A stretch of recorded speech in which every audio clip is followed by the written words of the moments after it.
Hi guys, मैं रवि, आपका fitness दोस्त, फिर से आ गया हूँ एक नई वीडियो के साथ। आज के टॉपिक में हम बात करने जा रहे हैं मिड सेक्शन के फैट्स को लेकर के, बेली फैट को लेकर के। एक्चुअली जिम्स में मैंने नोटिस किया है कि सबसे ज़्यादा क्वेरीज बेली फैट को लेकर के आती है। लोग अपने मिड सेक्शन को कम करना चाहते हैं, लेकिन जो तरीके वो अपना रहे होते हैं वो बिल्कुल नेगेटिव कह सकते हैं। वो तरीके होते हैं उससे अपोजिट काम करते हैं, उनको रिजल्ट्स नेगेटिव में मिलते हैं या तो नहीं मिलते हैं, क्योंकि वो एक्चुअली में गलत तरीके अपना रहे होते हैं। तो मैंने सोचा कि इस चीज़ के ऊपर टॉपिक पे बात की जाए, क्योंकि लोगों तक सही जानकारी का पहुंचना ज़रूरी है। लोग परेशान होते हैं जिस चीज़ को लेकर के, उसका सोल्यूशन देना बहुत ज़रूरी है। तो लेट्स सी आज हम कैसे समझाते हैं आपको, और आप ऑब्जर्व कीजिए कि आप क्या मिस्टेक कर रहे हैं जो आपको नहीं करनी है जिम्स में, और क्या है जो करके आप उसको अचीव कर सकते हैं, अपने स्पॉट रिडक्शन को कम कर सकते हैं। स्पेशली आज की वीडियो होने जा रही है बेली फैट को लेकर के। तो आइए बात करते हैं कि क्या वजह होती है। सबसे पहली वजह जो है, मैंने नोटिस किया है जिम्स में लोगों का जो बेली फैट इकट्ठा होने की वजह है वो उनका लाइफस्टाइल है, उनका जॉब का जो तरीका है वो है। क्योंकि 4-4, 5-5 घंटे वो सिटिंग पोस्चर में अपना काम कर रहे होते हैं, उन्हें पता ही नहीं होता है कि ना वो काफ़ी देर से एक ही पोजीशन पे हैं। कोई मील लिया है उन्होंने प्रीवियसली, उसके बाद से उनकी मूवमेंट ही नहीं हो रही होती है। तो कैलोरीज जो है ना कहाँ जाएगी, तो आपके स्टमक के आसपास इकट्ठी होती है, क्योंकि वहाँ पे सबसे ईजिली कैलोरीज स्टोर हो सकती हैं। तो जो मूवमेंट है हैंड्स की थोड़ी बहुत हो जाती है, लेकिन ओवरऑल बॉडी की कोई मूवमेंट नहीं होती है 4-5 घंटे।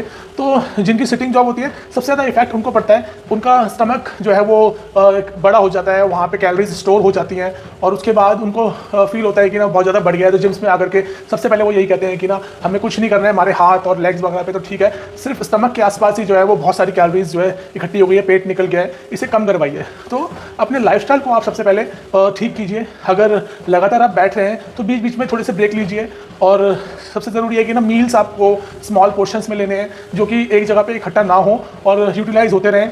थोड़ी बहुत मूवमेंट करना बहुत ज़रूरी। दूसरा जो मेन कारण मुझे फील हुआ जिम्स में, लोगों की डाइट सही नहीं होती है। लोग को पता ही नहीं है कि न्यूट्रिशियस फूड वो ले रहे हैं या फिर वो लोग कुछ बैड जंक्स खा रहे हैं। पता होने के बाद भी उनके लाइफस्टाइल में वो ऐसे घुस चुका है कि ना वो उससे निकलते नहीं हैं। वो उसमें उनकी डाइट में मीठा और जंक फूड और बाहर के फूड इतने ज़्यादा ऐड ऑन हो चुके हैं कि वो उसको कम ही नहीं कर पा रहे होते हैं। जिम्स में आ करके सबसे पहले अपने ट्रेनर से अपना एक डाइट प्लान ज़रूर बनवाइए। आपकी कैलोरीज के हिसाब से वो आपको एक डाइट प्लान देंगे, जिसमें आपकी प्रोटीन्स, मैक्रोज एंड माइक्रोज अच्छे से ऐड होने चाहिए। सभी न्यूट्रिशंस का ध्यान रखते हुए आपका डाइट प्लान होना चाहिए, जिसमें कि ना मेजर मील्स के अलावा भी आपके कुछ छोटे छोटे मील्स भी होने चाहिए, जिससे कि आपके मसल्स की ग्रोथ अच्छी हो और फैट्स कम से कम बॉडी में जाएं, और जितनी कैलोरीज की ज़रूरत है प्रिसाइसली आपको उतनी ही कैलोरीज लेनी है। इवन कैलोरी डेफिसिट में रहना है। अगर आपको कहीं स्पॉट रिडक्शन कर रहे हैं, आपका टारगेट है, गोल इस तरह का है कि आपको कम करना चाहते हैं अपने वजन को या पर्टिकुलर पार्ट को, कुछ फैट रिडक्शन करना चाहते हैं, तो हमेशा कैलोरी डेफिसिट में रहिए और ज़्यादा कैलोरी लेने से आपको बचना चाहिए। आप कुछ ऐसी चीज़ इंटेक कर लें जिसमें कैलोरीज जो है बहुत ज़्यादा है, न्यूट्रिशन वैल्यू बहुत कम है, तो उस चीज़ को आप अवॉइड कीजिए। और कोशिश कीजिए कि कुछ फिली फूड आप लीजिए, जिससे कि आपका स्टमक भी भरा रहे, आपको न्यूट्रिशन भी अच्छी मात्रा में मिल जाए, और आपको हंग्री भी फील नहीं होना चाहिए। दोस्तों, आपको good fat and bad fat के बारे में भी जानना होता है। आपको ऑब्वियसली पता ही है कि ना क्या चीज़ है जो मेरे शरीर के लिए सही नहीं है। जैसे कि फ्राइड फूड हो गया, ये बैड फैट है, बटर हो गया, ये बैड फैट है। अगर आप तली हुई चीज़ें आप खाते रहेंगे तो आपका ऑब्वियसली वेट कभी भी कंट्रोल नहीं होगा। चाहे आप कितना ही वर्कआउट कर लें, आप उस कैलोरीज को मैच नहीं कर पाएंगे जिम के अंदर। इसीलिए आप ध्यान रखिए कि आप बैड फैट्स को कम से कम लीजिए, उसी वक्त आप गुड फैट्स के ऊपर ध्यान दीजिए। गुड फैट्स हमारी बॉडी के लिए बहुत ज़रूरी है, तो आप कोशिश कीजिए आपके डाइट के अंदर अच्छे नट्स हों, सीड्स हों, एवोकाडो जैसी चीज़ें हैं ये भी हों, और क्या कहते हैं आलमंड्स, वॉलनट, बहुत सारी चीज़ें हैं जो आपको गुड फैट आता है की कैटेगरी में आता है, उसे लेना चाहिए, क्योंकि वो हमारे जॉइंट्स के लिए और ओवरऑल बॉडी के लिए बहुत ज़रूरी भी है। लेकिन बैड फैट की कैटेगरी में जो चीज़ें आती हैं वो आपका ट्रेनर आपको ज़रूर बताता है। आपको खुद भी पता है, इंटरनेट का ज़माना है, आपको पता चल जाता है कि बैड फैट क्या क्या होते हैं जो हमें नहीं लेने होते हैं, तो उसको अवॉइड। एक चीज़ और मैंने नोटिस करी है, लोगों को जिम्स में पता ही नहीं होता है कि ना वो किस तरह की ट्रेनिंग्स करके अपना बॉडी को करेक्ट कर सकते हैं, फैट्स को कम कर सकते हैं। वो गलत तरह की ट्रेनिंग्स कर रहे होते हैं। वो मोस्टली लोग मैंने देखा है कि ना कार्डियो करते हैं, बहुत ज़्यादा रनिंग करेंगे, बहुत देर तक स्टेपर, साइकिलिंग, ये सब चीज़ें करते रहते हैं। तो उनके वर्कआउट के अंदर वेट ट्रेनिंग मिसिंग होती है। तो मैं सजेस्ट करता हूँ दोस्तों कि आप अपने वर्कआउट के अंदर जो है ना, सबसे पहले तो आप ट्रेनर से अपना एक वर्कआउट प्लान ज़रूर बनवाइए, जिसमें कि आपके कंपाउंड मूवमेंट्स होना बहुत ज़रूरी है। जितना मेरे को लगता है कि जितना कंपाउंड मूवमेंट्स आपके बेली फैट को कम करने में कारगर है, उतना कार्डियो नहीं हो सकता है। कंपाउंड मूवमेंट्स में आपके मल्टीपल जॉइंट्स काम कर रहे होते हैं, मल्टीपल मसल्स काम कर रहे होते हैं। तो अगर आप फैट लॉस करना चाहते हैं तो आप वेट ट्रेनिंग के ऊपर काफ़ी अच्छे से ध्यान दीजिए और उसे परफॉर्म कीजिए। कार्डियो भी ज़रूरी है, आप वार्म अप के लिए कार्डियो यूज़ कीजिए। कार्डियो में आप HIIT की तरफ जाइए। HIIT बहुत अच्छा एक माध्यम है अपने वेट लॉस को करने के लिए।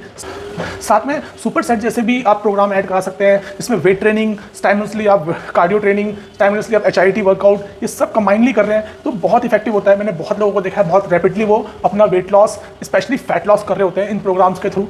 अगर कोई परेशान है, अपने वर्कआउट से रिजल्ट नहीं मिल रहा है, तो मैं उनको सजेस्ट करूंगा कि आप एक बार फिर से अपना वर्कआउट प्लान डिस्कस कीजिए। उसमें कंपाउंड मूवमेंट्स, वेट ट्रेनिंग और सही मात्रा में, अब साथ में सुपर सेट जैसे भी आप प्रोग्राम ऐड करा सकते हैं, इसमें वेट ट्रेनिंग स्टाइमसली, आप कार्डियो ट्रेनिंग स्टाइमसली, आप HIIT वर्कआउट, ये सब कंबाइनली कर रहे हैं तो बहुत इफेक्टिव होता है। मैंने बहुत लोगों को देखा है, बहुत रैपिडली वो अपना weight loss specially fat loss कर रहे होते हैं इन प्रोग्राम्स के थ्रू। अगर कोई परेशान है, अपने वर्कआउट से रिजल्ट नहीं मिल रहा है, तो मैं उनको सजेस्ट करूंगा कि आप एक बार फिर से अपना वर्कआउट प्लान डिस्कस कीजिए। उसमें टाइम्स के साथ आपकी वर्कआउट की ट्रेनिंग होनी चाहिए, आपको कभी भी परेशानी नहीं होगी, बहुत अच्छे रिजल्ट्स मिलेंगे। तो ध्यान रखिए अपना जिम्स के अंदर कैसे वर्कआउट। इसके अलावा भी कुछ फर्दर पॉइंट्स होते हैं जिनकी वजह से कभी कभार हमें रिजल्ट्स नहीं मिल रहे होते हैं, हमारे फैट्स, हमारे स्टमक फैट्स कम नहीं हो रहे होते हैं। उन कारणों में से एक कारण है कि मेटाबॉलिक रेट का स्लो होना। कई लोगों का मेटाबॉलिक रेट जो है ना वो काफ़ी स्लो होता है, जिससे कि वो कम कैलोरीज खाने के बाद भी उनका ना वेट वहीं स्टक रहता है क्योंकि उनका मेटाबॉलिक रेट ही स्लो है। फॉर एग्जांपल किसी का मेटाबॉलिक रेट 2000 है और वो लगभग 2000 कैलोरीज खा रहा है, तो वो वहीं पे ही रहेगा जहाँ पे वो सस्टेन कर रहा है। तो अगर ऐसी स्थिति है तो अपना मेटाबॉलिक रेट को बढ़ाइए। अगेन वो वेट ट्रेनिंग से ही बढ़ता है। अच्छी वेट ट्रेनिंग कीजिए जिससे आपका मेटाबॉलिक रेट किक करेगा, थोड़ा बढ़ेगा। इसके अलावा कैलोरी डेफिसिट में जाना एक ऑप्शन होता है। अगर 2000 कैलोरीज आपका मेटाबॉलिक रेट है, अपने BMI के थ्रू पता किया है कि 2000 कैलोरीज आपका मेटाबॉलिक रेट है, तो आप 1600 कैलोरीज इनटेक कीजिए। 400 कैलोरीज डेफिसिट में जाएंगे तो लॉन्गर रन में आपको अच्छा खासा वेट लॉस देखने को मिलेगा। तो ये भी एक चीज़ होती है। इसके अलावा आप देखेंगे कि लोगों की डाइट में प्रोटीन की बहुत कमी होती है। तो अगर प्रोटीन जैसी नेसेसिटी चीज़ें भी आप अगर अवॉइड करेंगे, कम लेंगे, तो कैसे आपका बॉडी स्ट्रक्चर ठीक होगा। प्रोटीन बेसिक नेसेसिटी है हमारे मसल्स के लिए। मसल्स जो कि रिस्पॉन्सिबल है आपके फैट लॉस के लिए, आपके फैट्स को रिड्यूस होने के लिए सबसे ज़रूरी चीज़ अगर कोई है तो वो मसल्स है। आप कोई भी एक्टिविटी करते हैं उसमें आपके मसल्स वर्क करते हैं और वो जब मसल्स वर्क करते हैं तो उन्हें कुछ कैलोरीज की ज़रूरत होती है, एनर्जी की ज़रूरत होती है। वो एनर्जी हमारे मसल्स हमारे फैट से लेते हैं। तो अगर प्रोटीन अच्छा रहेगा, आपके मसल अच्छे से डेवलप होंगे। ज़्यादा मसल्स ज़्यादा कैलोरीज की डिमांड करते हैं तो ज़्यादा कैलोरीज बर्न होना शुरू हो जाएंगी आपकी। तो कम एफर्ट के साथ में उस स्थिति के अंदर आपके ज़्यादा कैलोरीज बर्न होना शुरू होंगी। तो आप अपने प्रोटीन्स पर ज़रूर ध्यान दीजिए, न्यूट्रिशन प्रॉपर लेना शुरू कर दीजिए। कई लोगों के जेनेटिकली कोई पर्टिकुलर पार्ट्स पे काफ़ी फैट्स इकट्ठा हुआ होता है, तो उनके पेरेंट्स में उनके पहले हिस्ट्री के अंदर ऐसा रहता है कि ना उनके लेग्स में ज़्यादा फैट्स इकट्ठा हो रहे हैं या फिर आर्म्स बहुत ही जो है बल्कि हो रहे हैं। तो ये कभी कभी जेनेटिकली भी होता है। तो इस केस के अंदर भी आप उसे कम कर सकते हैं अपनी राइट ट्रेनिंग, राइट गाइडेंस के साथ में, राइट डाइट प्लान के साथ में। ज़रूरत होती है, सही जानकारी की ज़रूरत होती है। और कभी कभार मैंने देखा है कि जानकारी होने के बाद भी लोग नेगलेक्ट करते हैं। नेग्लिजेंस भी आपके मोटापे का एक कारण है, क्योंकि मैंने नोटिस किया है लोगों को पता होती है सही जानकारी लेकिन वो उसे नेगलेक्ट करते रहते हैं। अंत में ये देखा गया है कि ना उनके नेग्लिजेंस की वजह से उन्हें कई सारी परेशानियों का सामना करना पड़ता है, हेल्थ इश्यूज़ का सामना करना पड़ता है। तो दोस्तों आप लोग ऐसा नहीं करेंगे, मैं आशा करता हूँ, और अपने ऊपर एक ध्यान देंगे। आप एक एसेट हैं, आप अपने ऊपर ध्यान नहीं देंगे तो कोई भी दूसरा आकर के आपकी बॉडी को करेक्ट नहीं करने वाला है। हेल्थ ही सब कुछ है। तो आप अपने ऊपर इन्वेस्ट कीजिए, अपना टाइम, अपना एफर्ट, इससे आपको बहुत सारे बेनिफिट्स होंगे।